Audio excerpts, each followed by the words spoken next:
In our last session, I tried to show you how initiation took place in the lodges of the ancient Druids. Today I should like to discuss a related subject, but one that may perhaps seem to be rather remote.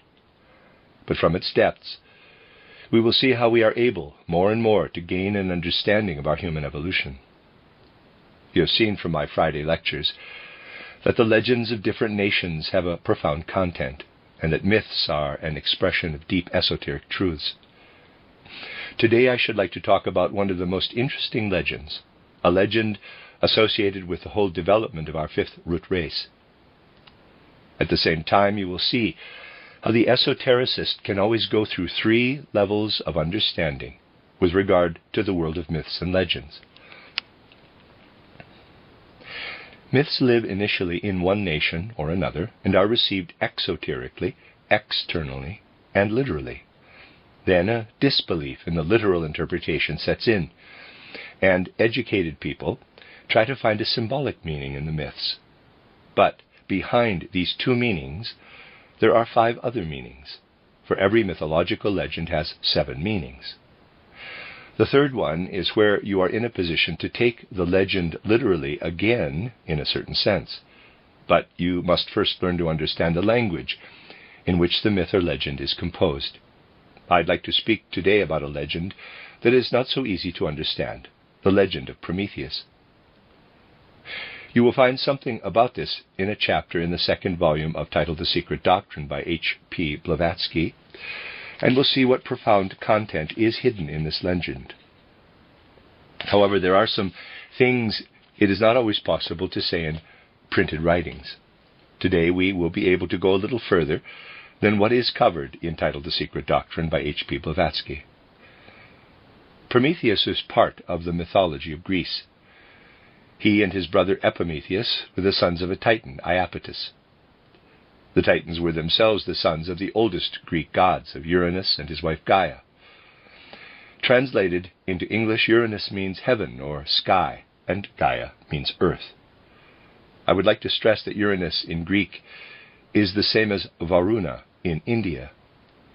So Prometheus is a Titan, the offspring, like his brother Epimetheus, of Uranus and Gaia. Kronos, or Time, the youngest of the Titans, had usurped the throne of his father Uranus and assumed power for himself. He was himself dethroned for this by his son Zeus, and thrown with all the Titans into Tartarus, the abyss or underworld. Only the Titans, Prometheus and his brother Epimetheus, had been loyal to Zeus. They had stood at Zeus's side and fought against the other Titans. Now, however, Zeus also wanted to destroy the race of men, which was getting above itself, and here Prometheus became the defender of humankind. He contemplated how to give humanity something by which it could save itself, and no longer be purely reliant on Zeus for help. So, the legend tells us that Prometheus taught human beings how to write, and the arts, and particularly how to use fire. By doing so, he drew the wrath of Zeus upon himself. Because of Zeus's wrath, he was chained to a rock in Caucasus, and for a long time had to endure great torment.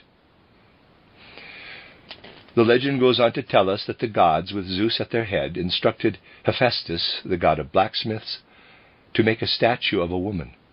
This female statue was endowed by the gods with all the properties that are the external ornament of humankind of the fifth root race.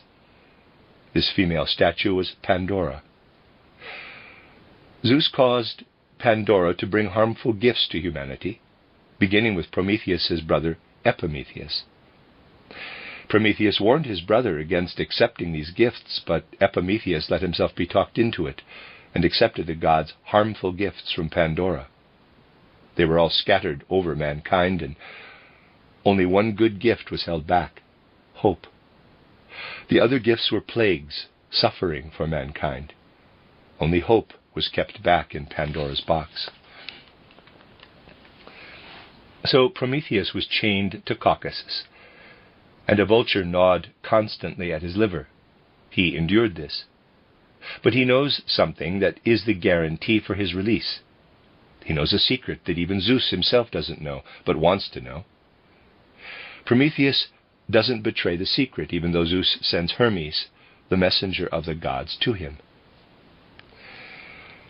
Now the legend tells of this remarkable release. It tells that Prometheus can only be released by the intervention of an initiate, and Heracles was just such an initiate. Heracles, who had performed his 12 labors. The performance of these 12 labors is the work of an initiate. They are 12 initiation trials, expressed symbolically. In addition, it is also said of Heracles that he was initiated into the mysteries of Eleusis. He was able to free Prometheus. However, there had to be someone who would sacrifice themselves and take his place, and this sacrifice was made for Prometheus by Chiron, the centaur, who is half animal, half man. He was already suffering from an incurable disease. He was actually immortal, but sacrificed himself in order to be able to die. He suffered death, and thus Prometheus was freed.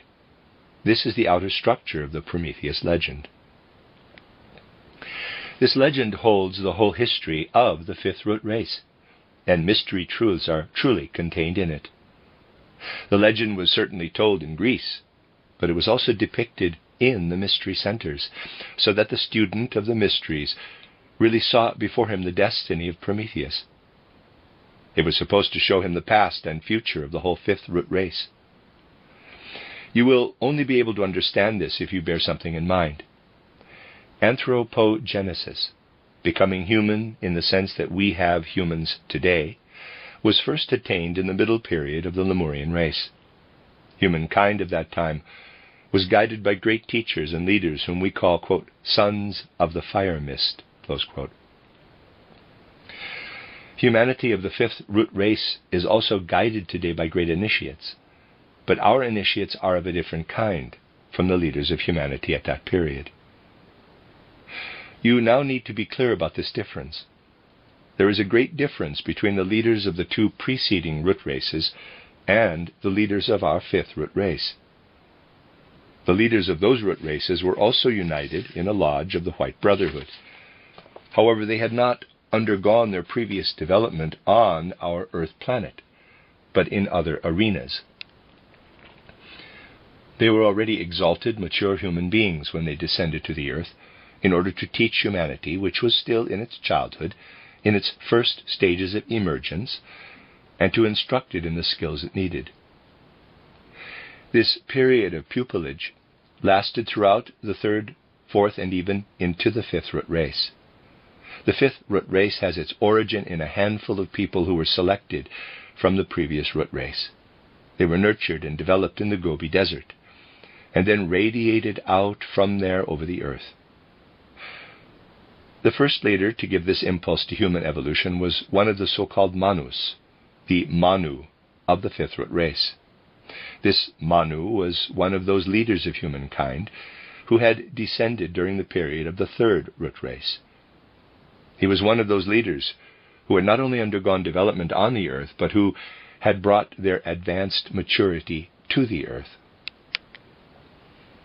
Only in the fifth root race does the development begin of Manus, who are human individuals such as ourselves, who, like us, have evolved only on the earth, who have developed from scratch, as it were, on the earth. Thus we have individuals who are already exalted leaders and master personalities, and others who are endeavoring to become leader and master personalities, so that in the fifth root race we have Chelas and masters who belong to earlier root races, and Chelas and masters who have undergone everything that people have undergone from the middle of the Lemurian period onward. One of the masters who has the guidance of the fifth root race is selected to take on the guidance of the sixth root race.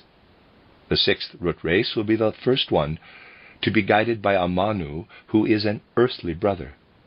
The previous masters, the Manus from other worlds, pass on the guidance of humanity to an earthly brother. The dawning of our fifth root race coincides with everything we call the development of skills. The Atlanteans still had a completely different life. They worked in a completely different way. Their technology and skills were completely different.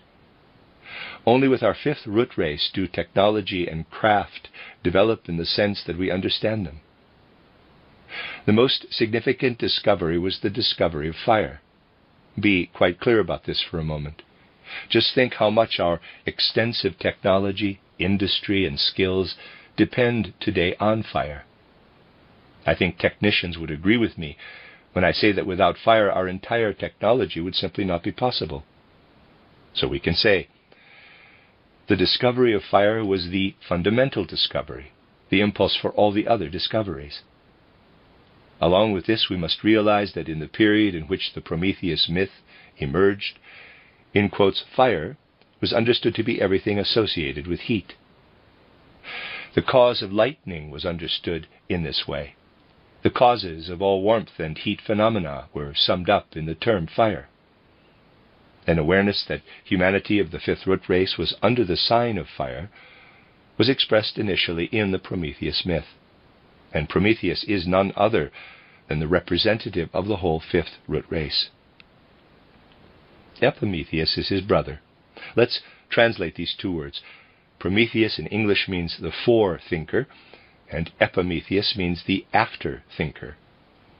Here we have the two functions of human thinking clearly laid out. In the human engaged in afterthought, and a human engaged in forethought. A person engaged in afterthought is one who receives into himself impressions of the things of the world and then thinks about them. This kind of thinking is kama manasic thinking. From a certain point of view, kama manasic thinking involves first letting the world make its impressions on you and then thinking about them afterward. Today, people of the fifth root race think mainly like Epimetheus. But to the extent that a person doesn't let things that already exist influence them, but creates the future, is an inventor and discoverer, to that extent they are a Prometheus, a forethinker. There could never be any inventions if people were just Epimethean. An invention is made by a human individual creating something that doesn't already exist. It first exists in thought, and then the thought is translated into external reality. That is Prometheus thinking. This Promethean thinking in the fifth root race is manasic thinking. Kama manasic and manasic thinking move side by side like two currents in the fifth root race. Manasic thinking will gradually spread out more and more. This manasic thinking of the fifth root race has a particular characteristic. We can understand this if we look back to the Atlantean root race. That race had a more instinctive thinking which was bound up with the life force. The Atlantean root race was able to take seed force and turn it into a locomotive energy. Just as in deposits of coal, people today have a reservoir of energy which they convert into steam for the locomotion of their steam engines and heavy loads, so the Atlanteans had large stores of plant seeds containing energies they could convert into locomotive power, which drove the vehicles described in Scott Elliott's booklet on Atlantis. The mind of the Atlantean was still able to control living nature, seed power. The mind of the fifth root race can only conquer lifeless nature, the forces of becoming in stone and minerals. Thus the manas of the fifth root race is chained to mineral forces, just as the Atlantean race was bound to life forces. All Prometheus force is chained to the rocks, to the earth. Thus Peter, Petrus, Latin equals rock, is also the rock upon which Christ would build. It is the same as the rock of Caucasus.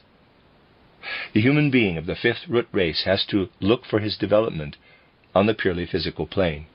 He is chained to inorganic mineral forces. Just try for a moment to hold an overall perspective of what it means when we talk about this technology of the fifth root race. What is it for?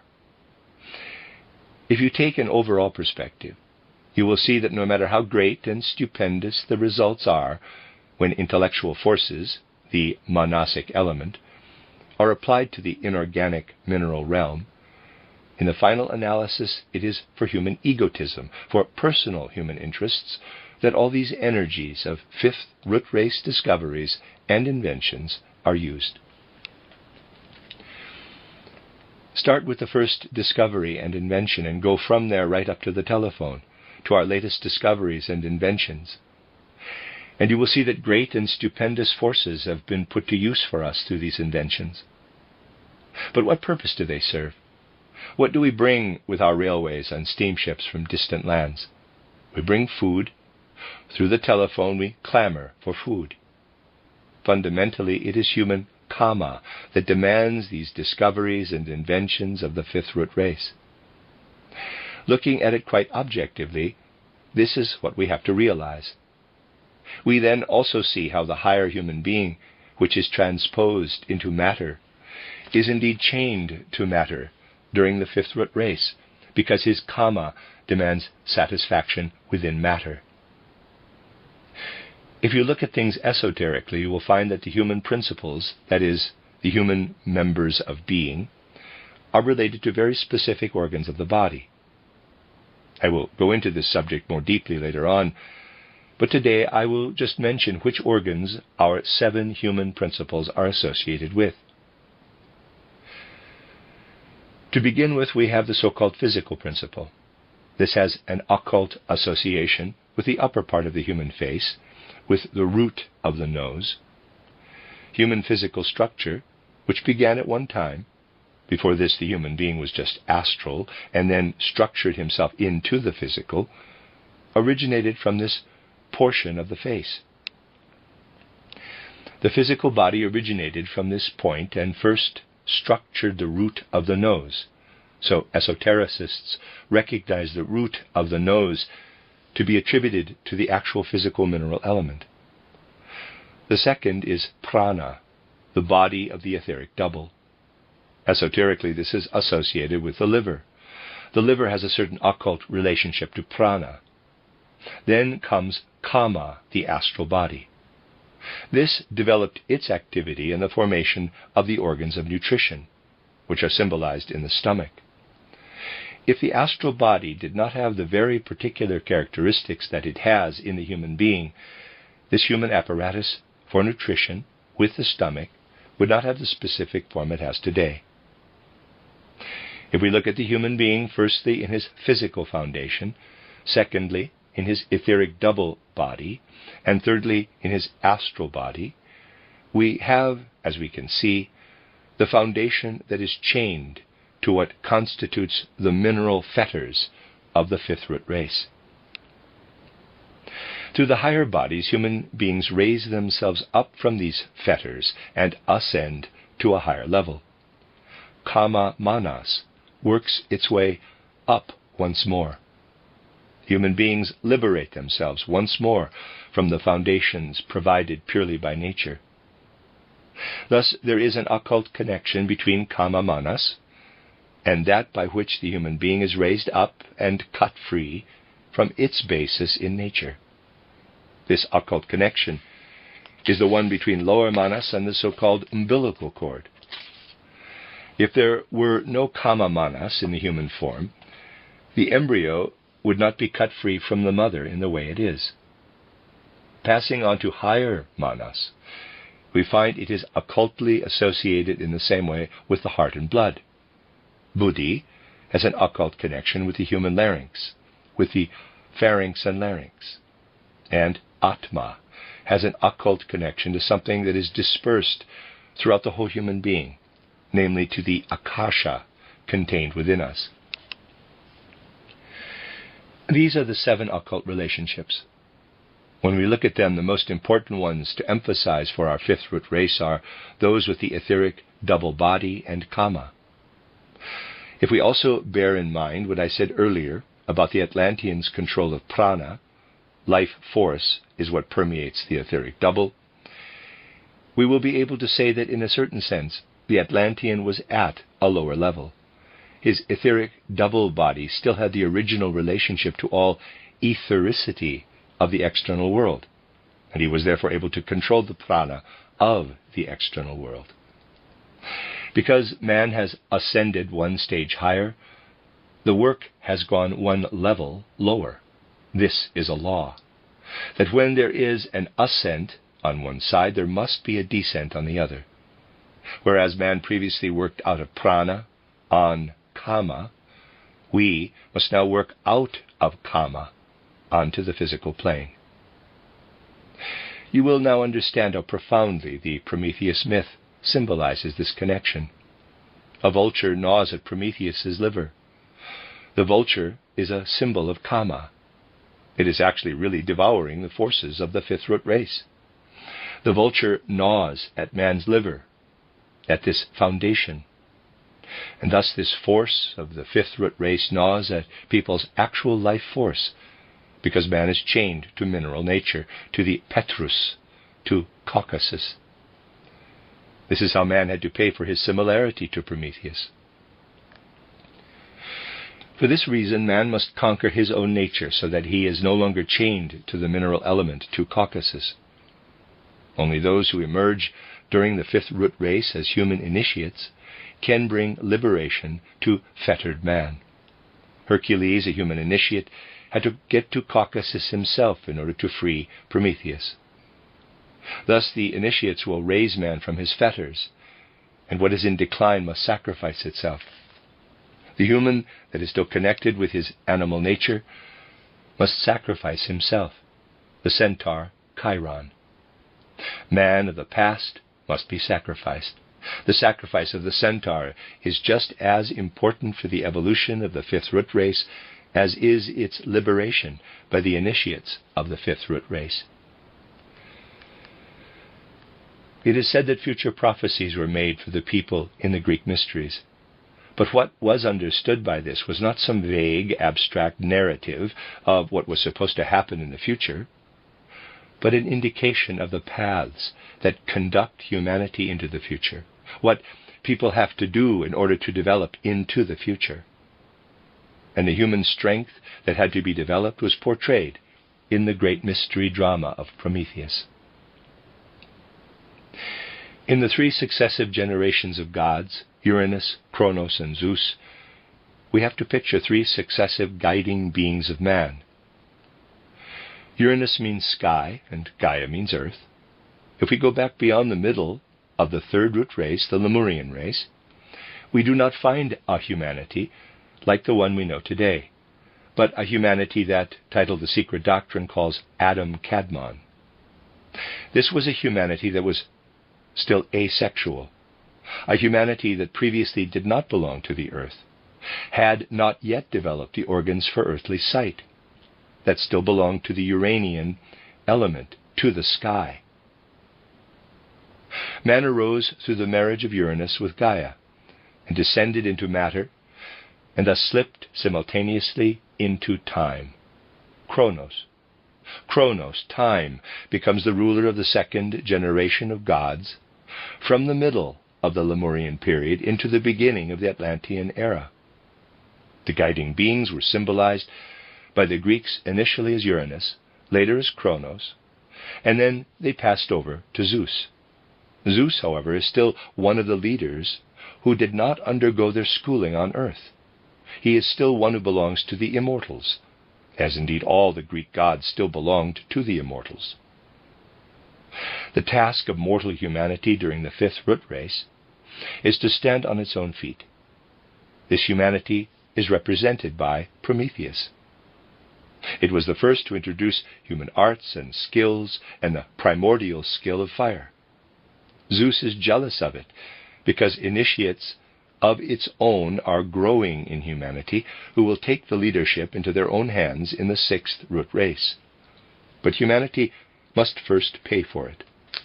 Thus its primordial initiate must first take all the suffering onto his own shoulders. Prometheus is the primordial initiate of the fifth root race, the one who is not only initiated into wisdom but also initiated into action. He goes through all the suffering and is freed by one who steadily matures in order gradually to release humanity and lift it out of minerality. Thus mythology depicts the great cosmic truths for us. This is why I said at the beginning, one who ascends to the third meaning can take the myths literally once more. In the Prometheus myth, we have the vulture eating his liver. This can be taken quite literally. The vulture really eats at the liver of the fifth root race. It is the battle of the stomach with the liver. In every person during the fifth root race, this Promethean battle of suffering is repeated. What is expressed here in the Prometheus myth is to be taken quite literally. If this battle did not exist, the destiny of the fifth root race would be completely different. So, there are three meanings in myths. Firstly, the exoteric and literal meaning. Secondly, the allegorical meaning, the battle of human nature. And thirdly, the occult meaning, where a literal interpretation comes into play once more. Thus you can see that all these myths, at least all those that have a meaning of this nature, originate from the mystery schools, and are nothing less than a rendering of what was presented in the mystery schools as the great drama of human destiny. Just as I was able to show you that the myth of Baldur in the Druidic mysteries was nothing less than a presentation of what took place in the inner sanctum of those mysteries, so in Prometheus we have what was experienced by the Greek mystery pupil in the inner sanctum of the Greek mysteries in order to gain strength and energy for life in the future.